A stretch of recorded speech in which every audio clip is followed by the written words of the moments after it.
इतिहास की कुछ सुबह सूरज की रोशनी के साथ नहीं बल्कि सेनाओं की आहट के साथ शुरू हुई थी। ऐसी ही एक सुबह पानीपत नगर ने भी देखी थी। नवंबर 1760 ईस्वी की ठंडी हवाओं में कुंजपुरा से उठती धूल मराठा फौजों के कदमों की गवाही दे रही थी, जो तेजी से पानीपत की तरफ बढ़ रही थी।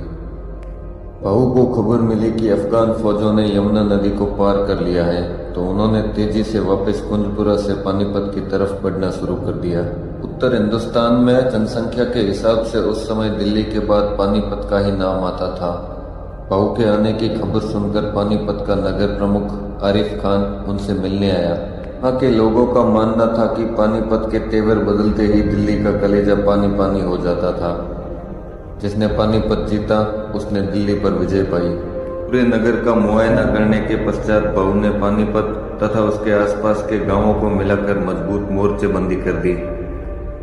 पानीपत से पंजाब की तरफ के रास्ते पर इब्राहिम खान गारदी तथा उनके बंदूक दस्तों को तैनात किया गया। गारदियों के दाईं ओर मराठा सेना की प्रमुख पेशवा की हुजूरात फौज थी। नगर के दाईं तरफ जनकोजी सिंधिया, उत्तर की तरफ मल्हार राव होलकर और पंवार की फौजें थी। पश्चिम की तरफ दामाजी गायकवाड़ तथा विठल शिवदेव की बेड़े थे और बीच बीच में अन्य सरदारों को तैनात किया गया तथा नगर के बीचों बीच यात्रियों और महिलाओं को रखा गया। वहीं दूसरी तरफ अहमद शाह अब्दाली ने सोनीपत तथा बापोली गांवों के बीच में अपना डेरा डाला। अब दोनों फौजें आमने सामने आ चुकी थी। आए दिन छोटी मोटी झड़पें होती, जिनमें कभी मराठों का तो कभी अफगानों का पलड़ा भारी रहता।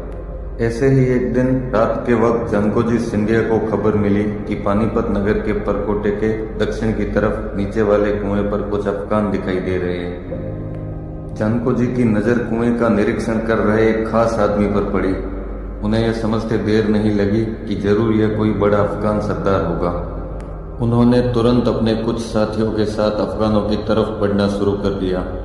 हर हर महादेव की गूंज के साथ जानकोजी ने अफगानों पर धावा बोल दिया। मराठों को यूं अचानक चढ़ाया देख अफगान सक पका गए। अफगान छावनी में यह खबर आग की तरफ फैल गई कि मराठों ने वजीर शाहवली को घेर लिया है।